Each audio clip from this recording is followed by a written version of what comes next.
Welcome to the show. So there's been a lot of talk, a lot of discussion, a lot of newspaper articles about all of the things that are going on in South County with all of the rain. I think these statistics are probably in need of update, but there was rain for 8 days straight. We had 7.6 inches of rain in one 2-hour period. Significant rainfall, significant destruction, significant impact. And tonight we're pleased to have with us County Administrator Rob Slocum, as well as Dave Hayes from the Emergency Services, to talk about the impacts, to talk about the repairs, to talk about the budget. First of all, welcome, gentlemen. Thank you for coming. Thank you for the invite. Thanks for having us. So let's start first with the damage. Can one of you talk about the level of damage and all of the things that were damaged in this process? I'll let Dave go ahead and get started on that. Okay. So as Jim had alluded to, we had a significant rainfall event Tuesday, May 15th, and worked through that evening and into Wednesday to stabilize the destruction that was occurring from the initial 7.6 inches of rainfall.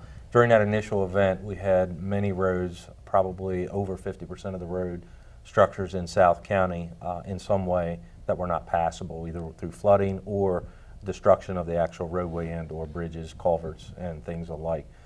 Many homes down there were subjected to the flash flood event where water was running off the mountainsides, and we actually had to effect several rescues in that time frame. From that Wednesday evening, we were hit with another rainfall event that brought another 3 inches of rain to the area in just over an hour, and a lot of the work that we had completed Tuesday overnight into Wednesday actually ended up being undone, and many of the roads not only were flooded but were clogged with the debris, and additional roads were actually destroyed and further degraded throughout that event. Wow. Ron?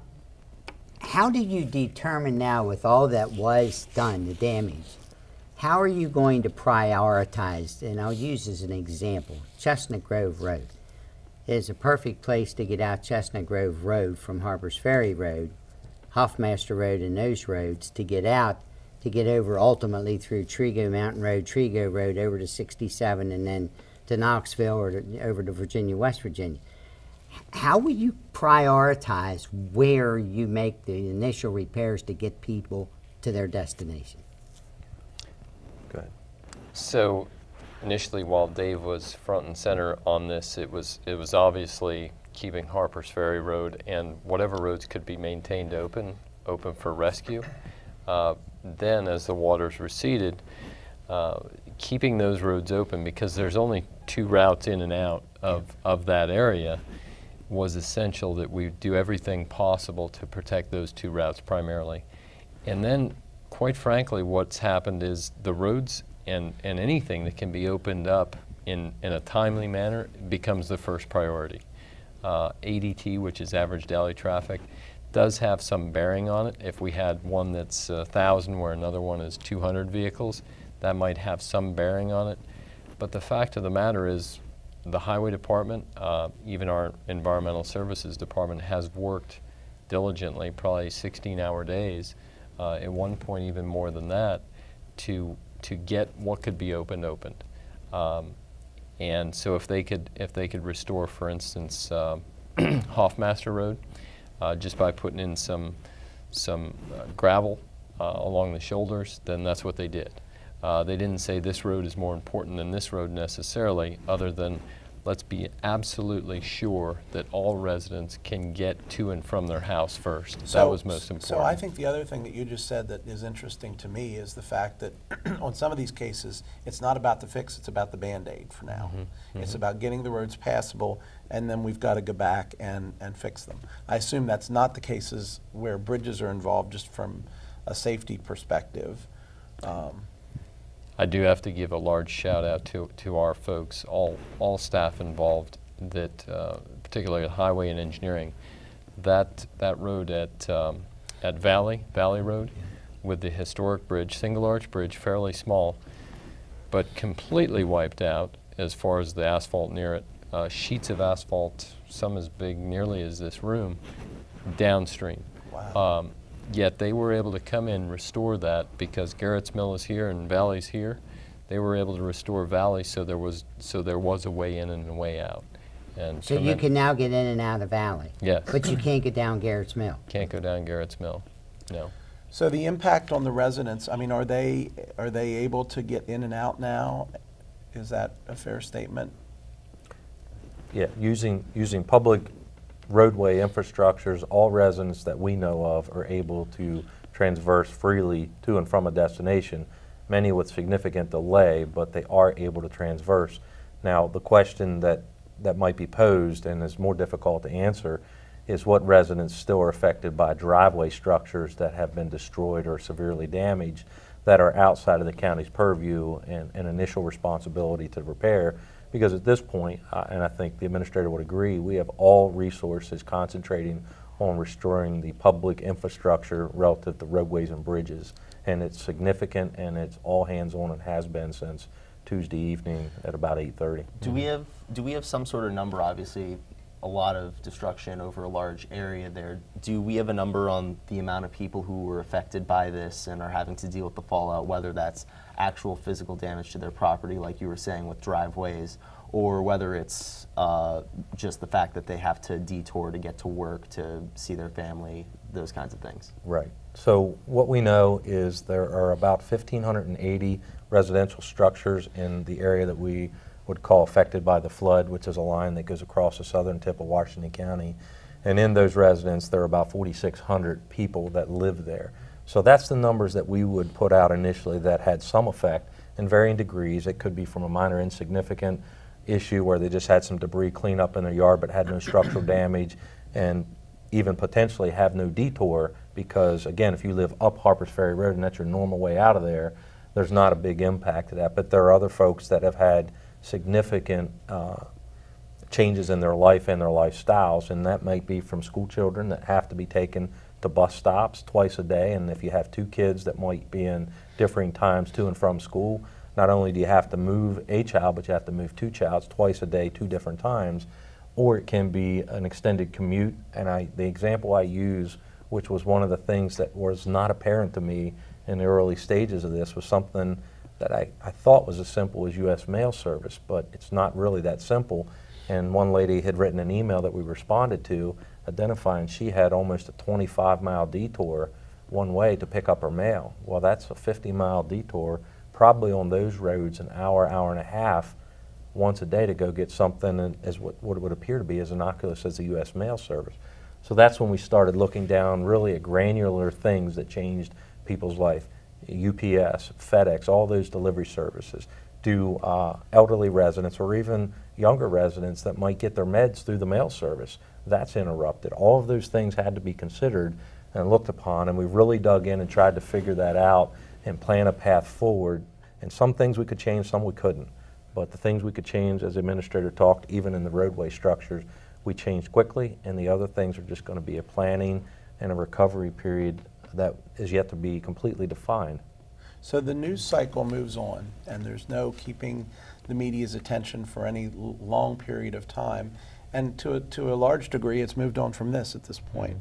But the reality is your workers, your staff, who are, in my mind, the people that we talk about the least and really deserve a lot of the credit because they're the ones that work the 16 and 20-hour days that you talk about. Talk to me about the experience for them and how this is changing their lives. First of all, during the initial emergency where we're talking about rescue operations, and then leading up to today and going forward as we're looking at repairs, either temporary or permanent.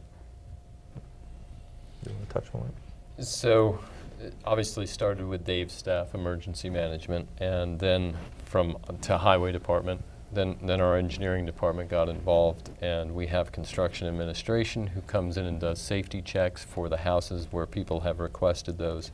Actually, we have a name, email address, and phone number we'd like to post to make that information available with your. Sure, go ahead. Well. Why don't you go ahead and give that, and we'll put it on the screen as well. Can you share that, Dave? Or? Yeah, the telephone number that you can call if you have damage to your structures, and that is monitored Monday through Friday, somewhere around 8 till 4 p.m., is 240-313-2424.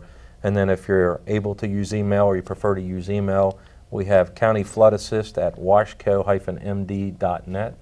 and either of those are monitored regularly, and somebody will usually get back to you in a very short period of time. And thanks, Dave. And that is by no means set up to take the place of 911. 911 certainly the emergency first, but what we wanted to do is have a single conduit for non-emergency related things that people have questions, comments, concerns, they can get to a place. So I'm sorry, back to the various staff and departments.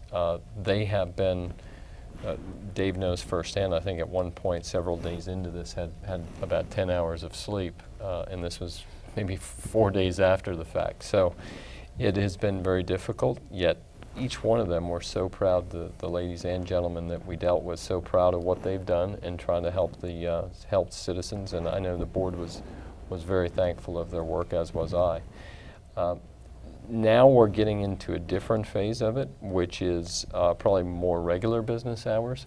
But when we look to contracts, we're going to be looking to establish contracts that are out there and aren't necessarily taking Saturdays off or the evenings off. If there's daylight hours under emergency contracts, we want them open. We want them working to restore these road services.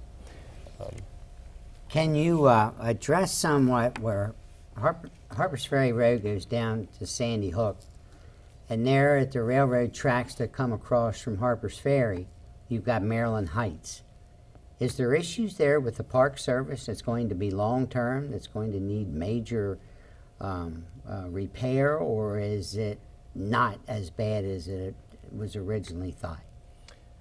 Well, it's a precarious position because there's a landslide that's not fully slid, to put it in layman's terms. So that energy that's still in that earthen material on the side of the road is what we're anticipating is going to fall eventually, and that's why we have the road closed.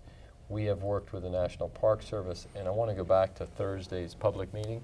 That was very helpful for us and informative, because in that meeting Up on Mills Road? On Mills Road, which we had a spectacular turnout, and what we heard, three primary things, not limited to these three, but three primary things was that there's the Postal Service, the U.S. Post Office, that out of Brunswick wasn't necessarily getting the mail, as Dave said. Some even said when they went down they weren't getting the mail already sorted, so they couldn't even, once they made that trip. They were trying to get roads open, which is on us, and then there was the Sandy Hook and the National Park Service of we need to better coordinate with our federal delegates to find those services. So we immediately on Friday we reinitiated those discussions, and through the Congressman's office have been very helpful in getting the U.S. Postal Service. In fact, today possibly has been restored from the Brunswick office. Very fortunate for that. We also have looked to the National Park Service, not just the superintendent there, but at a higher level to get more attention to this more immediately. So it is still closed, and it's a very serious situation. In fact, the sheriff's office, until today, had 2 deputies, one at each end, posted 24/7 Really? to protect against that drivers at that landslide. So it's a very threatening potential there for that landslide, and one that we simply can't risk folks driving. At the same time, we've got all hands on deck to try to get the National Park Service, U.S. Corps, whomever can help us at the federal level, get that fixed so that we can get that back open to traffic. So the Corps of Engineers may be the ones that have to come in to deal with it? Whomever it is at the federal level, we will welcome them with open arms to help us. Now, will that be subjected to your rules and regulations or the feds? It's the feds. Ours of Sandy Hook is simply an easement through that land. Okay. It is National Park Service land. We're fortunate to have it, but it is their land to control. We're going to take a break right here. We have more questions if you're able to stick around for one more block. And stay with us. We'll be back in 3 minutes.